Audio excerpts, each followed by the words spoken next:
Hey everyone, Jazz here with another Star Wars The Black Series action figure review on my custom Darth Nihilus. So, as you can see on the front, we've got the box here. I'm going to go over the box in just a second. But this I had custom made by a good friend of mine named Scully721 Productions. You can find him on Instagram, and he is open for business. So if you've got any figures that you wish Hasbro would have made better or that you want made, go over there, ask him. And he also does like wired cape upgrades, painted faces, better paint, just in general. Really easy to work with. I highly recommend. But let me talk about this box first. So at the front here, he put some art on, which was really funny. We got the Darth Nihilus mask and his little logo 721 customs at the bottom, and then Darth Nihilus. The rest of the box, it's just a Commander Bly, so you got the number 104 just all the way around. It's just Commander Bly. It was nice and bubble wrapped inside. I wasn't worried about it sliding or getting damaged. It was just really great packaging, and I wasn't worried at all about any damage. But getting this box out of the way here, we have the figure himself. Look at this. I could not be happier. Well, I mean, I do have a little gripes, but it's definitely better than the official Nihilus that Hasbro put out, like miles above. Look at that. Doesn't suffer from the problems of the 6-year-old Darth Maul body. Like, my goodness.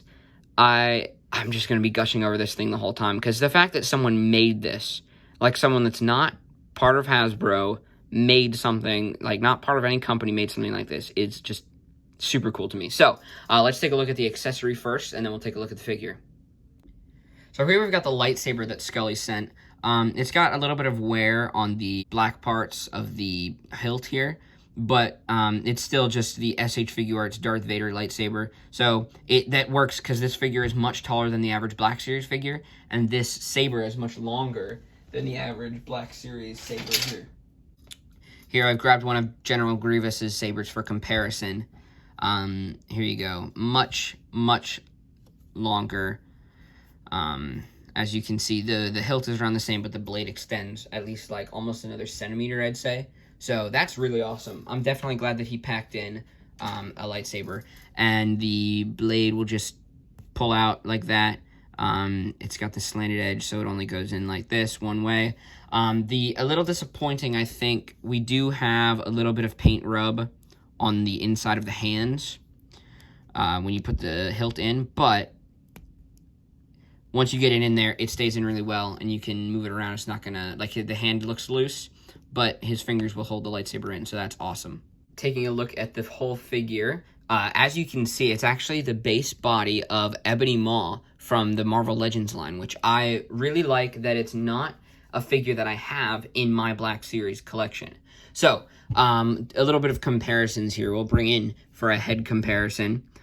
You can see it's the same face, which the detail on, like, the wrinkly skin gives a little bit more detail on the Ebony Maw head. There is a sculpted piece right there for the little pendant on the top of his forehead. But the rest of it, like, I love the paint. It really makes it, like, there's a white and then, like, some sort of brown wash over it that makes it seem more like a, like, bone. The back of the head isn't painted. I don't know if his hair is actually black, because the Nihilus, I'll throw up some pictures for comparison, but Nihilus actually does have hair in the back. So I'm not sure if it's painted or not, but regardless, I'm always going to have the hood up anyway. And then speaking of the hood, really the only problem I've got is this side has gotten a little out of shape and malformed, but I think I could just put a little dot of glue in there and glue that together so it stays like that. But this is all, like, there's no wire or anything in here. It's just all folded this way so that it stays, which is just super cool, and it looks great. It comes over his head pretty good so that you can get it in shadow. And then I was a little worried that he wouldn't have, because, again, throwing up some comparison images, Nihilus has this, like, cowl thing that goes over the back, and I was really worried that it would just be like a straight cape all the way down, but the way it's folded, we've got on both sides some sort of cowl type thing. In the back, where it's all glued together, doesn't look nearly as nice, but it's not horrible. It kind of, you could be seen as like the ending of the cowl, where it just kind of comes to a stop, but yeah, not terrible by any stretch. Looking at the rest of the body, the arms, I'm not sure if the arms themselves are painted. No, they don't look very paint. Maybe, but the hands definitely are. The hands are clearly painted. What I really like is that it's got an open hand and a lightsaber holding hand, which is just like a lot of the Jedi that we've been getting, like Plo Koon and Kit Fisto, like so force using hand, and then a lightsaber holding hand. I love that. Taking a look at the torso, it's all fabric going all the way down. It's a different fabric on the top as on the bottom. This fabric reminds me more of like the Kylo Ren fabric from the original The Force Awakens Kylo Ren, while the skirt piece is just black fabric. Folds over here, which gives it a little bit of texture, I think. And then we got fake leather going all the way around as a belt. And looking at the back, where all the cloth comes together, again, not super pretty, but, you know, that's covered by the cape day and night, so who really cares? Underneath the skirt is broken right here so that you can move his legs out all the way. Like, that's the full range that the Ebony Maw figure gets. It looks a little silly because it rides up quite a bit, but that doesn't really bother me at all. So, yeah, just, that is fantastic. I love it. All right, underneath the skirt, don't think the pants are painted. I think that they're the same. Oh, no, maybe they're not. I don't know.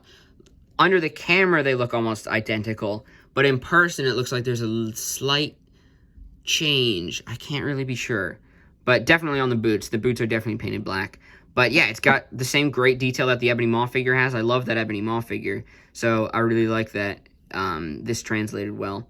And I forgot to mention, the articulation there in the chest is covered by our cloth piece, but you can see it. So it is pretty visible, and also the dots on his chest are visible as well through the fabric, but it doesn't really bother me too much. And if it bends, it gets caught under, but that just looks like the fabric bending, so who really cares? Going over the articulation on this figure, we'll start up at the head. He looks up just as much as the Ebony Maw figure does, which isn't a whole lot, but, you know, it's the amount of range that he needs. He doesn't need much further than that. He's on hinge, so he can get his head to go completely down. Yeah, there's actually quite a bit of pivot there. Head can turn all the way around, but you don't really need to because of the hood, but he will spin all the way around. The arms move out that far. They move up. They could do a 360. Actually, no, they can't because of the cowl here. So that would not work, but it moves up almost all the way, so you're fine. Bicep swivel on this side. It gets some weird gappage type thing, but the bicep swivel does work. Pretty sure this is just a QC issue with this particular Ebony Maw, but on this side it's actually really like tight. I thought it was frozen for a second. I was going to break it, but it ended up fine. And then the elbow obviously goes in super far, as you need it to go. Got a swivel at the wrist, and it hinges down and up, just like on the other side. The torso piece, ab crunch moves down that far, moves back that far. We get a lot of pivot, and it can only turn about that far. So moving it back so you can see, it's not a whole lot, but it doesn't really hurt the figure very much at all, because it can still turn a good bit side to side. Legs can kick forward that far, which I'm pretty sure is standard for the other Ebony Maw figure. Yeah, it's the same on both. Kicks back, not much at all. Out, like I showed earlier, all the way, pretty much. Not a full split, but a lot more than a lot of figures get these days. There is, up under the skirt, there's a thigh cut. Double jointed knee, goes all the way back to kick his own butt. And then the ankle moves down, hinges up, and then ankle pivot. This massive figure stands at just a little bit under 7.5 inches tall, which is a little bit inaccurate because he's supposed to be 6'1", so he should be about a foot shorter, or maybe like an inch shorter. But, you know, I really don't mind, because look how terrifying he looks. They're just standing there, like that's a creepy figure. Definitely wouldn't be as creepy if it was on the 6-year-old Darth Maul body, which is what Hasbro decided to be super smart and do. So this character is meant to be 5'7". Then his legs have that syndrome of not being able to close fully, which the new Nihilus also has that syndrome. And now that results in your Nihilus figure being this tall, as compared to my Nihilus figure, which is this tall and looks way cooler. So yeah, if you're looking to get the Nihilus, I wouldn't, because you're just gonna be saying to Hasbro, this crap that you're doing is great, and we're gonna keep buying just because you're making good characters with crappy figures. Now, I don't even think this figure's crappy. I made a whole animation with this guy. It's good for being 6 years old, but for today, especially for a character as anticipated as Nihilus, it's not up to par nearly as what it should be. Here he is next to some other Sith Lords and Kylo Ren. And to compare him to your average Marvel Legend, here he is next to Pirate Deadpool. So, all in all, fantastic figure. It's a really great custom, and I'm very surprised that something like this was able to come out of a customizer and not a factory. Like, I am so happy with the product, way more happy than I would have been with a Hasbro, and it's fantastic. If you want to get a custom like this or different, go check out Scully721 Productions on Instagram, and he'll try to get you one. For the price point of around $55, I definitely think this was just a stellar figure and a great custom. I definitely would have paid $55 for aftermarket prices on a real Nihilus, and this is better than the real Nihilus. So gotta give it up to my man Scully. He also voiced Darth Vader in the post-credit scene of my Darth Maul stop motion. If you haven't seen that, it's coming up on 2,000 views, so go ahead and help that out. And other than that, I'll see you guys next time. Peace.